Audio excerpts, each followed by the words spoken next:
Cette vidéo est sponsorisée par chassemarket.com. Chassemarket.com est un site de vente en ligne qui vend plein de trucs utiles quand on aime bien aller à la chasse. C'est pour ça qu'il s'appelle chassemarket.com et pas tuningmarket.com.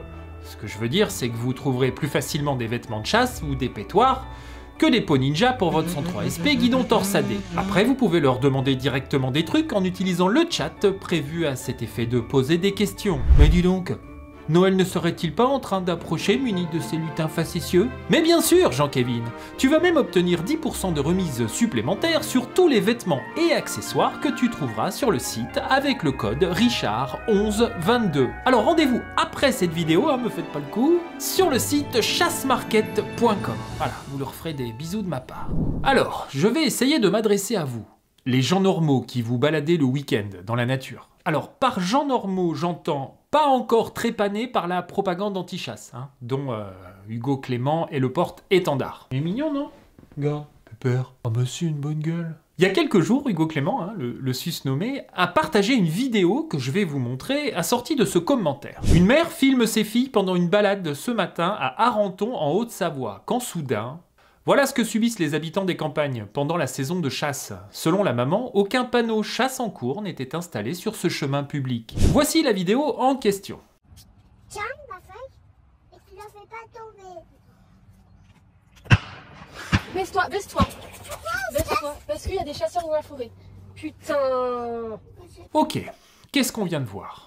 Une femme et sa petite fille dans la nature, un coup de feu, une réaction de peur et de colère de la part de la maman. Alors ma première réaction à moi, déjà, c'est de secouer la tête et de m'agacer. Parce que typiquement cette vidéo est composée de la matière précise avec laquelle on fabrique la propagande anti-chasse. Un dimanche ensoleillé, une maman, un enfant, un coup de feu, puis de la peur. Ma deuxième réaction, après avoir fait part à ma chérie de tout le bien que je pense de Hugo Clément, à l'aide de métaphores parfois cocasses, pourquoi le cacher, c'est de me mettre à la place de cette maman. Une maman qui ignore sans doute tout du monde de la chasse. Tout comme ceux qui veulent la faire interdire, d'ailleurs. Pour preuve, cette histoire d'absence de panneau chasse en cours, que relève le gendre idéal de la corniche biarrotte. Ce panneau n'est obligatoire que pour les chasses dites collectives, qu'on appelle battues. Pour le reste, ces panneaux ne sont ni obligatoires, ni même nécessaires. Cette remarque de Hugo Clément démontre, s'il en était encore besoin, qu'il ne comprend strictement rien à ce qu'il croit dénoncer. Bref,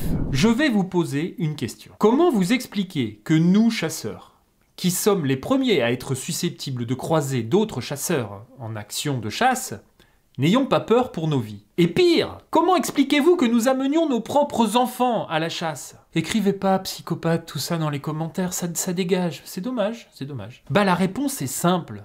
Parce que nous sommes imperméables à la propagande anti-chasse. Aucune chance de nous faire peur avec une activité qui est notre quotidien et qu'on connaît par cœur. Je vais essayer de faire appel à votre raison. Oui, Jean-Kevin, tu sors du coup, je sais pas quoi te dire moi. Essayez de mettre de côté vos peurs et mesurez la portée de ceci. Les risques d'être victime d'un accident de chasse sont infinitésimales si on les compare aux autres risques de la vie courante. Parce que 21 000 personnes meurent chaque année dans des accidents de la vie courante. Chutes, noyades, étouffements, écrasements, et je parle même pas des accidents de la route. Contre 10 morts par an à la chasse, dont un non-chasseur en moyenne. Maintenant, comparez ça avec le bruit qu'il y a autour de la chasse. Vous trouvez ça rationnel, vous? Vous trouvez normal d'avoir peur d'une probabilité aussi faible, alors qu'il y a des dizaines de millions de parties de chasse tous les ans dans absolument tous les villages de France? Qui vous veut du mal? Le chasseur ou celui qui instille en vous une peur irrationnelle? Une peur que vous transmettez à votre tour à vos enfants? Une peur irrationnelle qui va peut-être freiner vos activités dans la nature? Tout ça pour rien? Tout ça parce qu'un people en mal de clic a décidé de tout faire pour faire interdire la chasse? Y compris foutre le bordel dans votre tête?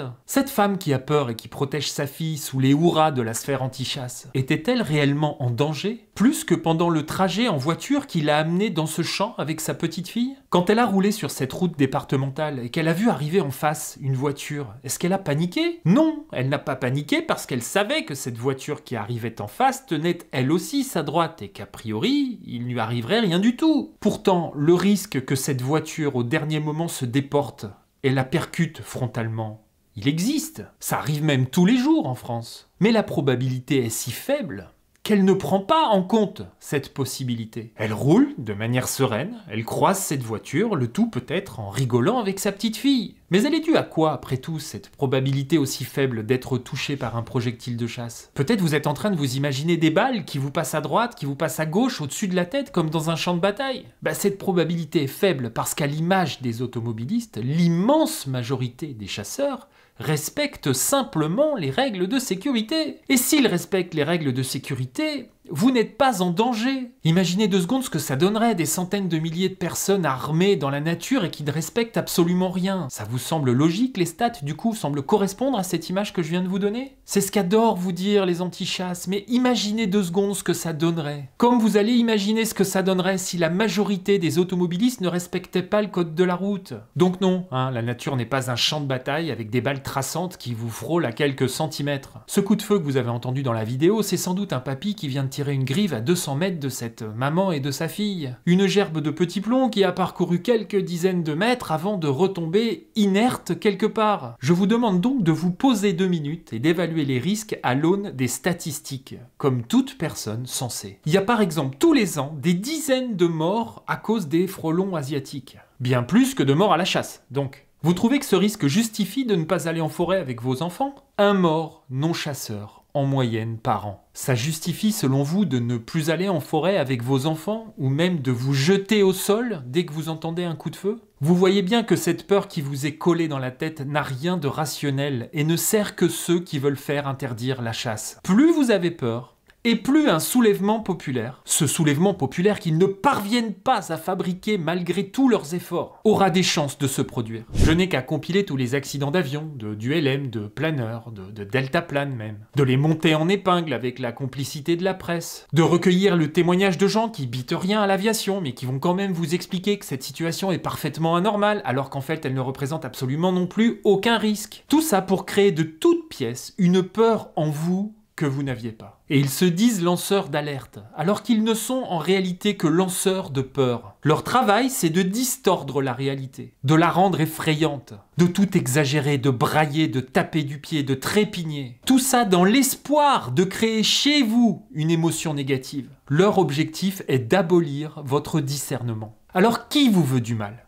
Réfléchissez bien à ça. Imaginez votre enfant excité comme tout à l'idée de prendre l'avion pour la première fois de sa vie pour partir en vacances. Et imaginez un taré à côté de lui qui est en train de lui hurler dans les oreilles que prendre l'avion c'est dangereux, qui peut mourir, que les pilotes sont bourrés, qui lui montre des vidéos de compilation de crash aériens. Et imaginez-le, votre enfant, revenir en pleurant dans vos jambes, avec une toute nouvelle phobie qu'il n'avait pas. Et vous, désemparé, qui tentez de le rassurer, vous allez en vouloir à qui? À l'aviation ou au taré qui regarde la scène parfaitement satisfait parce qu'il a rien d'autre à foutre dans sa vie que de vouloir faire interdire l'aviation? À partir de là, vous allez pouvoir lui donner toutes les stats que vous voulez à votre enfant. Vous allez pouvoir lui expliquer que oui, effectivement, les accidents, ça arrive, mais que c'est tellement rare qu'on ne peut pas le prendre en compte. Le mal est pourtant fait.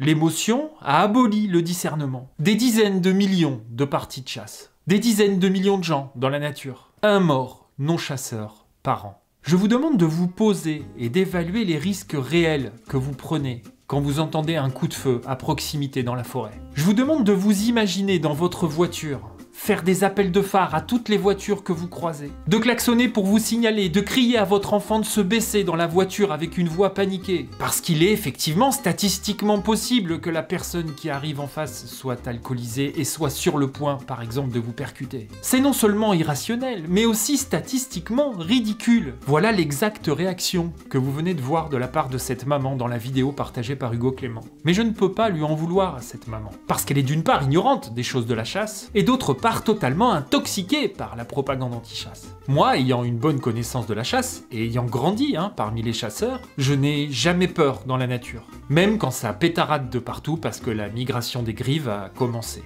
Tout comme cette femme n'a pas peur en voiture, parce qu'elle a grandi parmi les voitures. J'espère en tout cas que cette vidéo vous aura donné l'envie d'en savoir plus, mais aussi vous aura permis de vous détendre quand vous entendez un coup de feu dans les bois. Moi j'en entends des milliers, à droite, à gauche, au-dessus, sans jamais avoir la moindre peur. Parce que je sais que le risque que je prends à ce moment-là est absolument ridiculement minuscule. Des dizaines de millions de coups de feu tirés chaque année dans les 35 000 communes de France. 10 morts, dont un non-chasseur en moyenne. Alors c'est 10 morts de trop, hein, évidemment, et nous travaillons chaque jour pour améliorer la sécurité. Mais si on pouvait comprendre tous ensemble que les gens qui disent vouloir nous informer sont en fait en train de nous intoxiquer, on ferait un grand pas vers une cohabitation apaisée dans nos belles campagnes. Voilà, je vous fais des gros bisous si vous vous abonnez, et je vous dis à bientôt, sur Terre ou ailleurs.